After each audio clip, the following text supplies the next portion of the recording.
James David Manning is chief pastor at the ATLA World Missionary Church in New York City. ATLA stands for All the Land Anointed Holy, which is Dr. Manning's name for Harlem. Dr. Manning graduated from Union Theological Seminary, where he was awarded a Master of Divinity. He also holds a Doctor of Philosophy degree from ATLA Theological Seminary. He is host of Manning Report Live and vocal opponent of illegitimate President Barack Hussein Obama, whom he eloquently refers to as that long-legged Mac Daddy. He has visited with us before. Let's welcome back to the Global Freedom Report, Dr. David Manning. How are you, Dr. Manning? I'm just fine, sir. Thank you so very much for having me back again. Long time no talk to. Yes, and it's always a pleasure to have you here on the air, even if the reasons I ask you on are somewhat distressing. In particular, recently there was a protest march in New York City to oppose the draconian stop-and-frisk policy that Mayor Michael Bloomberg has imposed. How many people participated in that demonstration, and what are your thoughts on the way Bloomberg has disregarded public sentiment and vowed to continue this? It's essentially a fascist policy.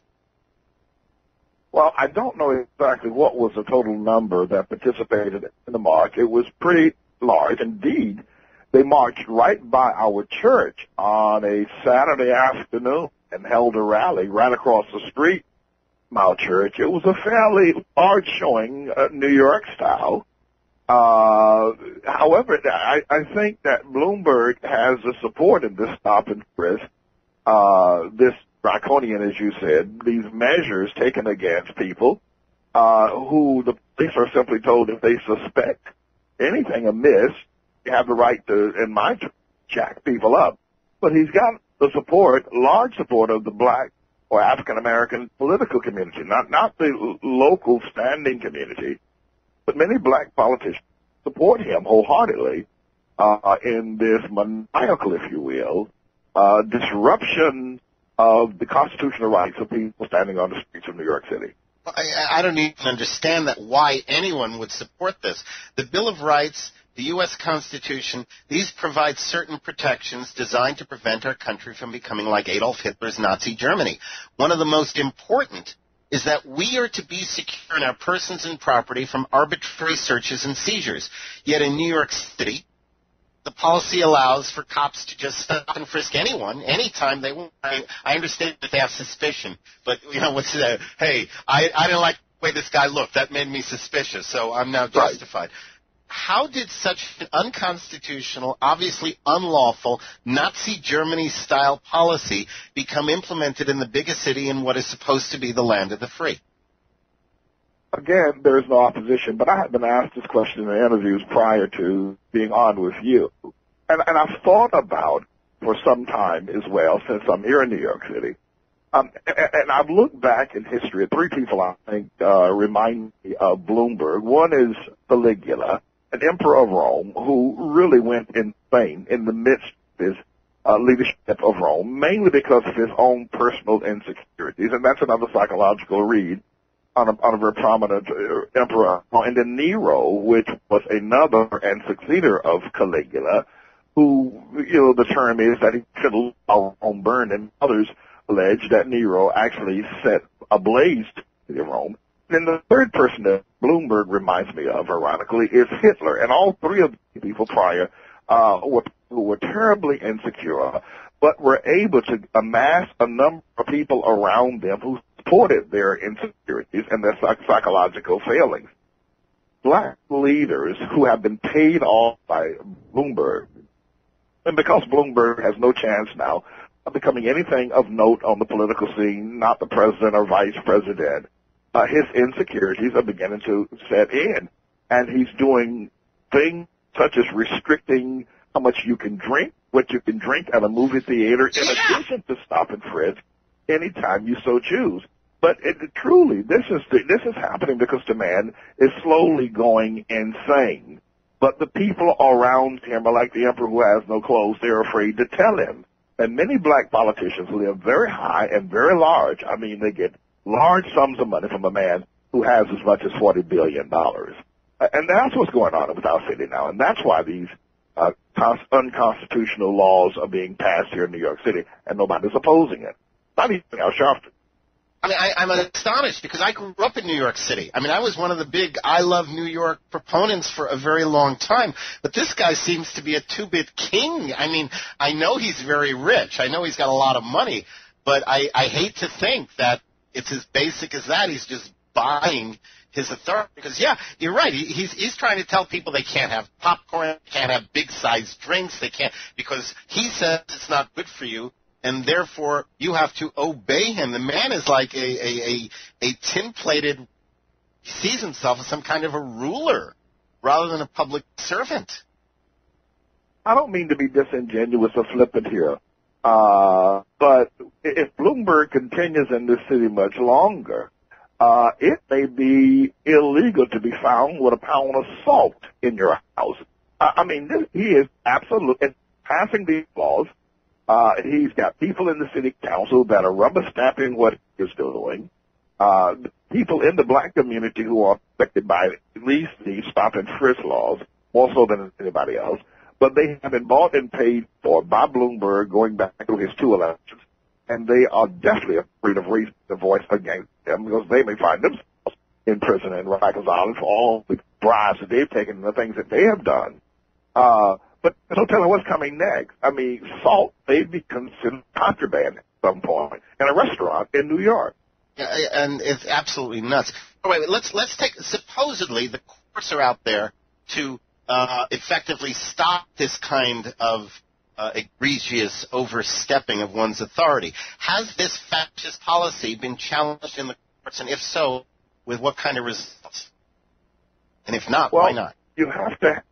We haven't had a real test of these stop and frisk laws in the court, except for the one issue I think that went to court where it was demonstrated that the young man did not have contraband and should not have been arrested and should not have been stopped.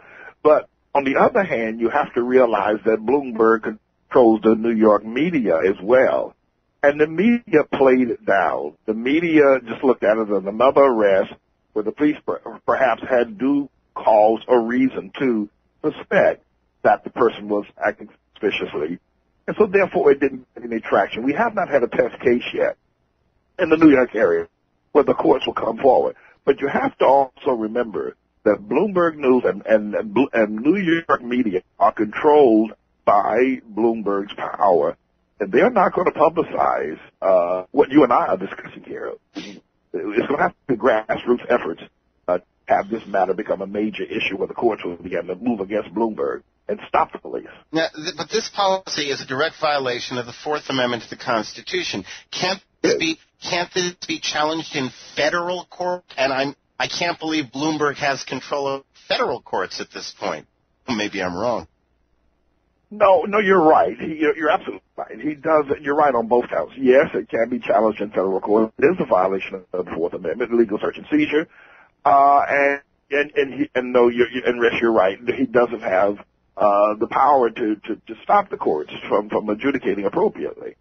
But at this present moment, with poor people, and I don't mean to use poor people as an excuse for people to do wrong and then use poverty as a reason, their psychological, if you will, criminal activity. But on the other hand, there needs to be advocates on behalf of people whose constitutional rights are being taken away from them. To bring this matter to the court, it takes media, it takes power, it takes money.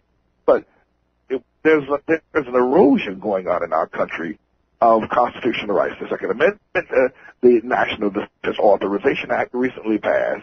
All of these erosions of our constitutional, not only here in New York City, but nationwide. And our legislators, congresspersons, and the media are less prone now to scream bloody murder about kinds of things these days. I would at least expect some kind of a case from the American Civil Liberties Union. I don't expect anything out of the NAACP. The ACLU tends to jump on these kinds of laws and attack them in the federal courts. Is the ACLU saying anything about this in New York? Well, no, and that's what I'm getting at. You don't have that kind of firepower being leveled as of yet against the police department for these stop and frisk. Now, there have been some news reporting about it for the week that it was 3 weeks ago, 4 weeks ago, that the rally was held out in front of our church. I was not leading a rally, but it was held, the rally, they came down our street and they were massive and they were loud and they were vocal. But again, it got very little coverage. And I did not see, and I have not seen a test case for the NAACP or any other, or the ACLU, pardon me, or any other major organization championing the rights of the people. And I'm amazed that it isn't happening.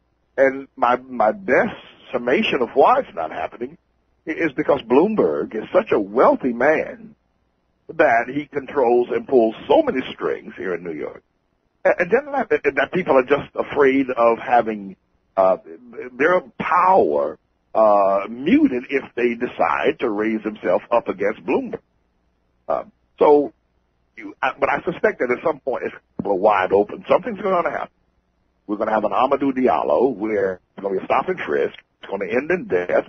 And at that point, it become a major issue. But right now, it's still kind of muted. Yeah, but it's a shame that it has to come to that before something is done. You know, I mean, why does it have to get so bad before that? It's my understanding that this Nazi stop and frisk policy has been used against minorities an overwhelming amount of the time, even in neighborhoods primarily occupied by whites. Is that true? Yes, it is. And I got to tell you personally, you know, I live in Harlem.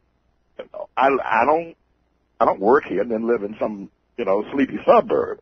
I live on 123rd Street, 2 blocks away from 125th Street, and 4 blocks away from the Apollo Theater. I live in the heart of this community, and I'm out walking every day. Now, some police officers in the precinct, the 28th precinct, where I live, know me by face, but there are others that don't. And then there are others that do, but don't care nothing about the fact that I'm a pastor or a preacher. They could say that I'm acting suspiciously and jack me up. And, you know, I've had to be concerned about other matters here in the community that some blacks may be against me because of my political stance against the long-legged Mac Daddy. But now I got to tell you, I'm concerned if I step out on the street that I may get accosted by a police officer and it may turn ugly. Now, I would, you know, I would accelerate it, but you know, when a police officer stops you, and he begins to insult you, and he begins to, I was at the airport the other day, and TSA had me and told me to spread my legs. And just for a split moment, I felt the anger well up in me. You know, I'm not, if I'm on the street and a police officer stops me and 2 of them and they begin to do things that are very brutal, I'm not sure what's going to happen. I'd like to think I'll remain calm, try to save my life, because these fellows don't play. But it's happening not just here, but it's happening in other neighborhoods in New York. But I have to say this with some reserve. If I'm wrong, what I'm stating, then I certainly would repent for it. But neighborhoods that are mainly white neighborhoods here in the city of New York, like Soho and Chelsea, these are pretty much, they're yup neighborhoods. But it happens there as well. But I'm thinking that it may be happening there only because the police department Ray Kelly is now trying to demonstrate, well, it just doesn't happen in black communities. We do it everywhere. And he's seasoned just peppering some of the neighborhoods in Soho and Chelsea by stopping some of the whites to make it seem even-handed. But I could be wrong. But I tell you that it's righteous anger. You know, we have a problem when people don't get angry at being assaulted this way. When people sit there and they say, oh, well, you know, I mean, the cops are just going to escalate this if I get angry, so I had best, you know, just go along with it. And that's exactly how tyranny thrives. That's exactly how it takes its root in fertile ground, when people don't object. So I appreciate what you're saying. I think that the cops these days are more the enemy than they are public servants. But there's no doubt about it. There's no doubt about it. What you're talking about is righteous anger. That's appropriate. You should get angry when they assault you, when they molest you, when they attack you for no reason like that. Well, there's absolutely so. My concern here, however, is is that my anger, and I know what happens to me when I get angry, it could very well lead to my death. That was all I was trying to do. Yeah, and I appreciate that as well, because I'm the same way. I'm exactly the same way. These police officers in New York, they are pushy, they are gun happy, they are trigger happy. They are, they've got this gun, they've got this authority. They can take you to jail and kick your butt and throw you in a jail cell. You got to prove that you were right. You got to go hire a lawyer. You got to get your wife out of the bed in the middle of the night. You got to call family members and friends. And then you got to now prove to your family members and friends that you didn't do anything wrong. Yeah. This guy, and this is not a police officer. Now it's with the inmates. I mean, I'm telling you, living in New York right now is becoming dangerous, not from the criminals, but from the police department and the city officials. It's a dangerous place to live these days. Yeah. Let me ask this. There are those who say that minorities are the victims of these fascist policies because they commit the majority of the crimes. Is that true? Well, I have to tell you, in my observation, and not only from a statistical point of view, but from an observational point of view, within the community, a lot of crimes are committed. It was a young man, 21 years old, college student, doing nothing, got shot down the other night on 141st Street. This happens, and happens all too often. So I will not try to absolve the community of its crime because innocent people do get hurt by people who are violent in their intent. But on the other hand, there's a large perception in the police department that if you want to find crime, go to a minority community and everybody there is a criminal. Mm-hmm. And anybody you pick up is a criminal. And that's a mindset that needs to be corrected. And it's in the police department, even among black police officers, as much as among white police officers, which I find strange. But there is a problem with crimes being committed largely by minorities, upon minorities. But that doesn't mean everybody who's a minority is a criminal. That's where it breaks down. I'm not a criminal. Yeah. I'm not. And the people in our church are not. And I know literally thousands of people in this community that are not. They're hard-working, decent people. But they get jacked up, I can tell you that now. Listen, we have a young woman in our church, her name is Felder. She weighs all of 90 pounds. She must be about 50 years old. She's very quiet. She's very soft-spoken. She works in cleaning our church. The other day, she said to me, she said, Pastor Manny, I'm sorry for coming to work late. She was there to be there at 8:30. She didn't come in until 10 o'clock. I said, well, what happened? She said, well, the police stopped me on the train and said they were going to arrest me. Now, this woman is only about 90 pounds. She's about 50 years old. She's as frail as she can be. She said, I told them, please, you ain't a damn thing. You're not arresting me. And they went on. They said they searched her. They made her go through. Here's a woman who this is the woman that's furthest thing away from crime you can, but they stopped her. They frisked her. And they threatened her, and they intimidated her. And were it not for her strong convictions that I will die before I let you handcuff me, they probably would have arrested her. Good for her, though. Congregation has been so. Good for her for standing up. God bless her. And you can tell her I said that. My guest has been Dr. David Manning, www.atlah.org. Can they find out about the Manning Report live from that website? Yes, they can. Excellent. Dr. Manning, I wish we had more time. We'll have you back for sure. God bless you and the work you are doing. Please do keep it up. Thank you, sir. Thank you for calling. Thanks so much. Dr. David Manning, atlah.org.